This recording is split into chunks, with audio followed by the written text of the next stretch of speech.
మన ఆదిలాబాద్ ఎంపీ మిత్రులు శ్రీ నగేష్ గారు, మాజీ కేంద్ర మంత్రివర్యులు, మీ అందరికీ చిరపరిచితులు గౌరవనీయులు శ్రీ వేణుగోపాలాచారి గారు, మిత్రులు టీఆర్ఎస్ రాష్ట్ర నాయకులు శ్రీ అరిగెల నాగేశ్వరరావు గారు, స్థానిక నాయకురాలు శ్రీమతి సరస్వతి గారు,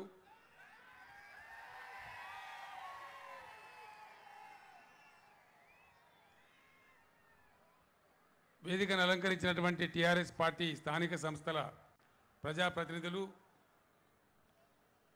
పార్టీ నాయకులు, మీ అందరి ముందు ఆసిఫాబాద్ నియోజకవర్గ టీఆర్ఎస్ అభ్యర్థిగా పోటీ చేస్తున్న శ్రీమతి కోవా లక్ష్మి గారు,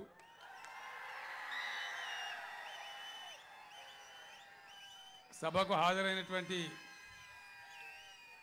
అక్కా చెల్లెళ్లకు, అన్నదమ్ములకు అందరికీ రామ్ రామ్.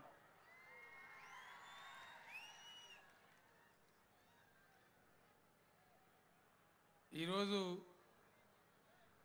కొమరం భీం జిల్లా కేంద్రంలో నిల్చొని మాట్లాడుతూ ఉన్నా. తెలంగాణ రాష్ట్రం రాకపోతే, కోవా లక్ష్మి గారు ఇక్కడ ఆసిఫాబాద్ ఎమ్మెల్యే లేకపోతే, కేసీఆర్ ముఖ్యమంత్రి లేకపోతే ఈ జిందగీలో కూడా ఆసిఫాబాద్ జిల్లా అయ్యేది కాదు. మీరు మళ్ళీ ఇప్పుడు లక్ష్మి గారిని గెలిపించడానికి నేను చేసిన ఈ ఒక్క పని చాలు.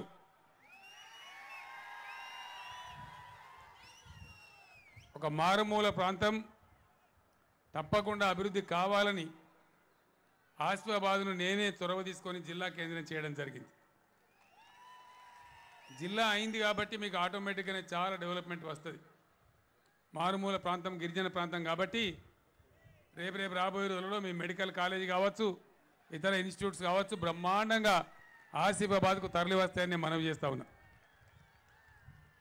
దాని గురించి పెద్ద సమస్య లేదు. కానీ ఇక్కడ ఉన్నటువంటి పెద్ద సమస్య నాకు తెలుసు. మీతో నేను ఒకటే మాట కోరుతా ఉన్నా. ఎలక్షన్ వచ్చినప్పుడు చాలా పార్టీలు వచ్చి చాలా విషయాలు చెప్తాయి. ఆగమాగమై ఓటేయద్దు. ఆలోచించి నిజమేందో, ప్రజలకు ఇష్టమైలు జరుగుతుందో దాని మీద ఓటేయాలి. అప్పుడు ప్రజలకు లాభం అవుతుంది. అది నిజమైన ప్రజాస్వామ్యం అవుతుంది. అందుకోసం ఈ ఎన్నికల్లో మీరు తెలివైనటువంటి తీర్పు ఇవ్వాలని నేను కోరుతా ఉన్నా. తెలంగాణ రాష్ట్రం అయిన తర్వాత మీ అందరికీ తెలుసు, గాడి తప్పినటువంటి, బాట తప్పినటువంటి ఈ ప్రాంతాన్ని ఒక దశలో పెట్టి, ఒక డైరెక్షన్లో పెట్టి, ఒక మార్గం పట్టుకొని ప్రయాణం చేస్తూ ఉన్నాం. చాలా పేదరికం, ఆదాయం తెలియదు, అధికారులు లేరు, కేంద్రంలో ఉన్న వాళ్ళు సహకారం అందించరు. అటువంటి పరిస్థితులలో తెలంగాణ ప్రయాణం ప్రారంభమైంది. పేదల గురించి మొదలు కార్యక్రమాలు తీసుకున్నాం. ఇండియాలో ఏ రాష్ట్రంలో కూడా ఉండవు అటువంటి సంక్షేమ కార్యక్రమాలు తెలంగాణలో జరుగుతున్నాయి. మీ కళ్ళ ముందరనే ఉన్నాయి. నేను ఇంకో మాట కూడా మీకు చెప్తా ఉన్నా. ఈ ఎలక్షన్లో మీకు పెద్ద కన్ఫ్యూజన్ కూడా లేదు. మీరు పెద్ద గాలిగాలి కావద్దు. ఎందుకు? అంత పాత కథనే ఉన్నది, కొత్తదేం లేదు. ఎలక్షన్లో పోటీలో ఉన్న వాళ్ళు ఎవరు? ఒక పక్కన 58 ఏళ్ళు పరిపాలన చేసినటువంటి కాంగ్రెస్, టీడీపీ కలిసి ఒక పక్కన ఉన్నారు.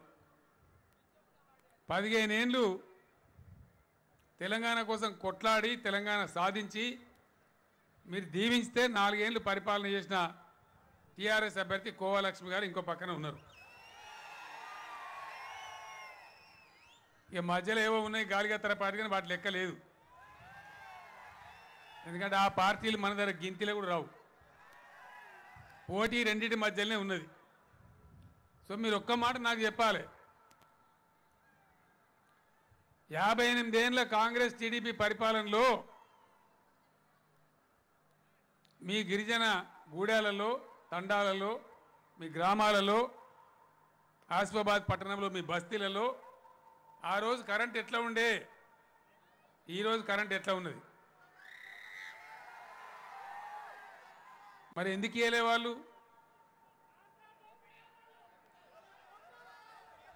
పెద్ద పెద్ద లీడర్లు ఆ కాంగ్రెస్ ఈ ఆకాశం భూమి అంతా ఒకటి మాట్లాడతారు. ఈ నుంచి ఢిల్లీ దాకా మేమే అంటారు. చంద్రబాబు నాయుడు అయితే హైదరాబాద్ నేనే కట్టిన అంటాడు. హైదరాబాద్ నువ్వు కడితే మరి మా కులీ కుతుబ్ షా ఎటు పోవాలి? అసలు కట్టినానే కులీ కుతుబ్ షా కదా, మరి ఆయన ఎటు పోవాలి? నేను ఇంకో మాట అడుగుతా ఉన్నా. హైదరాబాద్ సిటీని నేను ప్రపంచ పటంలో పెట్టినా అంటాడు చంద్రబాబు నాయుడు. నువ్వు పెట్టినవో సచ్చిన దాచిపెట్టిన. నేను చాలా మేధావిని, చాలా తెలివి కలనంటే మరి కరెంట్ ఎందుకు ఇవ్వపోతుంది? ఆ తేడా మీరు గమనించాలని కోరుతా ఉన్నా. ఇలా వస్తుందంటే బట్టికనే రాదు. నా సెల్ ఫోన్లో నా దగ్గర ఉన్న ఐప్యాడ్లో పొద్దున్నుంచి పొద్దాక 5 మాటలు 6 మాటలు చూడాలి, మానిటర్ చేయాలి.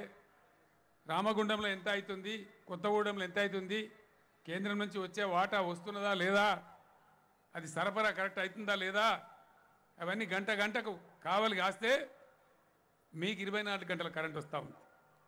ఆ పని జరగాలి, అట్లనే జరుగుతుంది.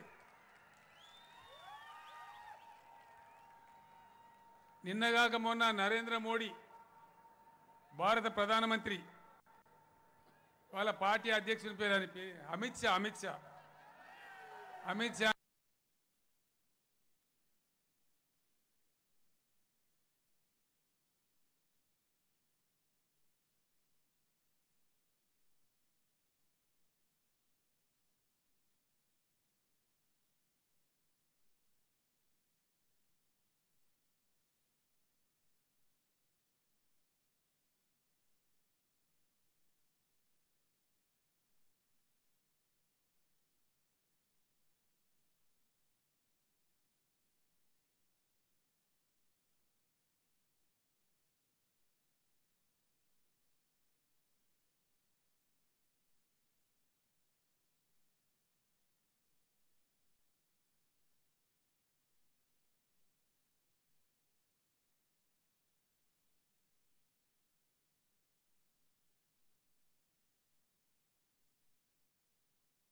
మన గిరిజనుల జనాభా పెరిగింది, మన ముస్లింల జనాభా పెరిగింది.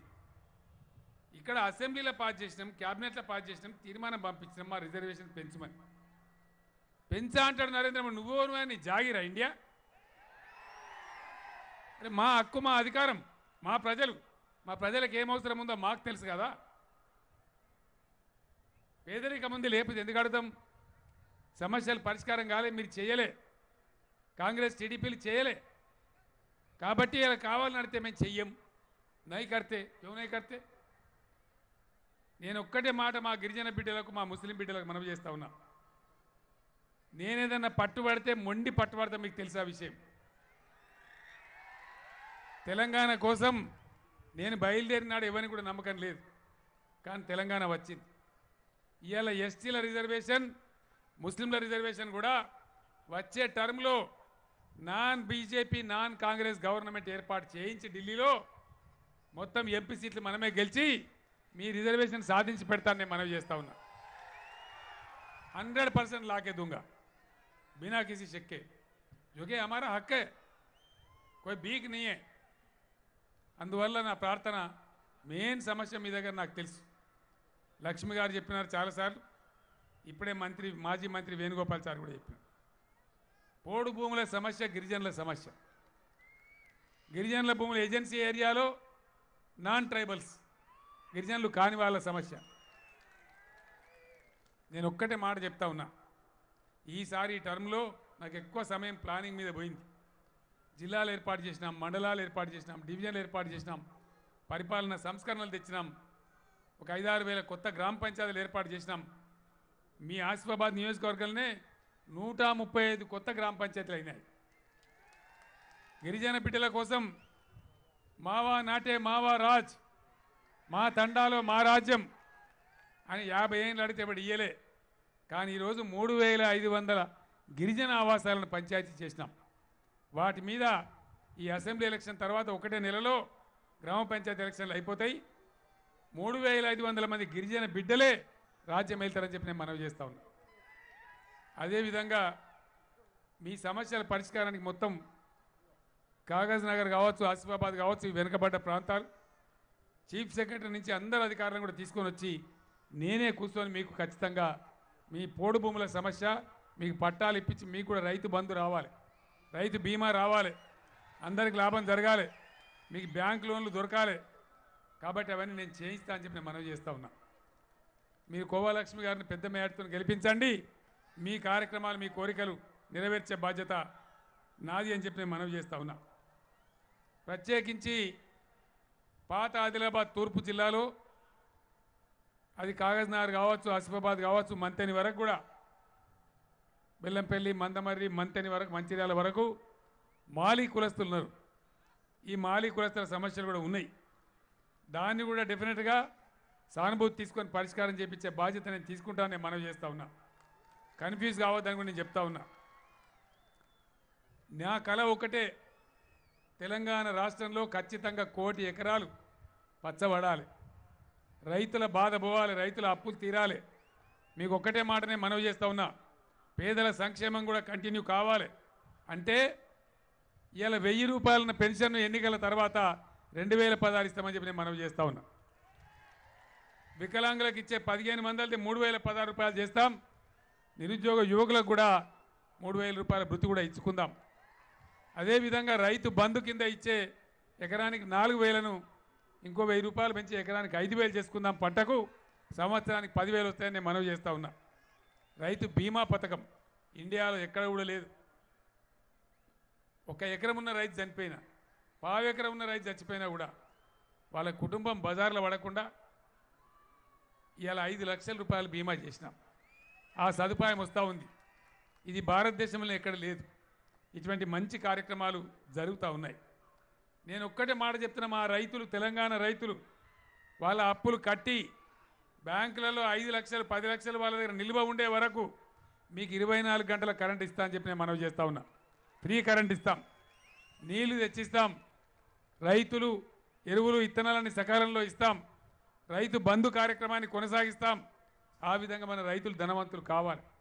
వృత్తి పని వాళ్ళని కూడా కాపాడుకున్నాం, యాదవులను కాపాడుకున్నాం, చేనేత కార్మికులను కాపాడుకున్నాం. ముందుకు పోవాలి. మన పేదరికం పోవాలి, మన దళితులు గిరిజనుల పేదరికం పోవాలి, మన ముస్లిం సోదరులలో ఉన్న పేదరికం పోవాలి, బీసీ వర్గాల్లో ఉన్న పేదరికం పోవాలి. అప్పుడే బంగారు తెలంగాణ అవుతుంది. ఇండియాలో ఈరోజు కంటి వెలుగు అనే కార్యక్రమం ఎక్కడైనా ఉందా? మన దగ్గర గ్రామానికి డాక్టర్లే వచ్చి అద్దాలు ఇచ్చి మీకు ఆపరేషన్లు చేసి అన్ని రకాల మందులు ఇస్తూ ఉన్నారు. అది అక్కడికే ఆగదు. దాని తర్వాత ఈఎన్టీ డాక్టర్ల బృందం వస్తుంది, దాని తర్వాత డెంటల్ డాక్టర్ల బృందం వస్తుంది. ఫైనల్గా తెలంగాణలో ప్రతి వ్యక్తి యొక్క రక్త నమూనాలు కూడా సేకరించి కంప్యూటరైజ్ చేసి మొత్తం తెలంగాణ ప్రజల యొక్క హెల్త్ స్టేటస్ను మెయింటైన్ చేస్తారు. ఎవరికి కూడా ఇబ్బంది లేకుండా ప్రభుత్వమే ఫ్రీగా వైద్యం అందించే విధంగా చేస్తారు. ఇలా రెసిడెన్షియల్ పాఠశాలలు పెట్టుకున్నాం, ఎస్టీ సోదరుల కోసం పెట్టుకున్నాం. నేను దిగితే పిల్లలు బ్రహ్మాండంగా సంతోషంతో చేయూపుతా ఉన్నారు. హెలికాప్టర్ దగ్గర రెసిడెన్షియల్ స్కూల్ నుంచి మైనార్టీ సోదరులకు పెట్టుకున్నాం, దళిత బిడ్డలకు పెట్టుకున్నాం. 1,20,000 రూపాయలు ఒక విద్యార్థి మీద ఖర్చు పెడతా ఉన్నాం. 10 ఏళ్ల తర్వాత వాళ్ళు అమెరికాతో, ఇంగ్లాండ్తో, జపాన్తో పోటీ పడేటువంటి పిల్లలు తయారవుతారు. అద్భుతమైన పిల్లలు తయారవుతారు. ఆ తెలంగాణ కావాలి. దానికోసం ఈరోజు టీఆర్ఎస్ పనిచేస్తూ ఉంది. దయచేసి నా ప్రార్థన, నాకు ఇంకా చాలా ఏరియాలకు పోవాల్సిన అవసరం ఉంది. అన్ని చోట్ల కూడా ఇట్లనే 30,000, 40,000, 50,000 మంది జమ ఎదురు చూస్తూ ఉన్నారు. కాబట్టి మీరు నాకు సెలవు ఇవ్వాలి. కోవా లక్ష్మి గారి కారు గుర్తుకు పెద్ద ఎత్తున ఓట్లేసి గెలిపించండి. మీ సమస్యలన్నీ వచ్చి నేనే ఇక్కడ కూర్చొని పరిష్కారం చేస్తా అని చెప్పి మీకు హామీ ఇస్తూ నేను సెలవు తీసుకుంటా ఉన్నా. జై తెలంగాణ, జై తెలంగాణ. కారు గుర్తుకే, కారు గుర్తుకే. జై తెలంగాణ. ధన్యవాదాలు.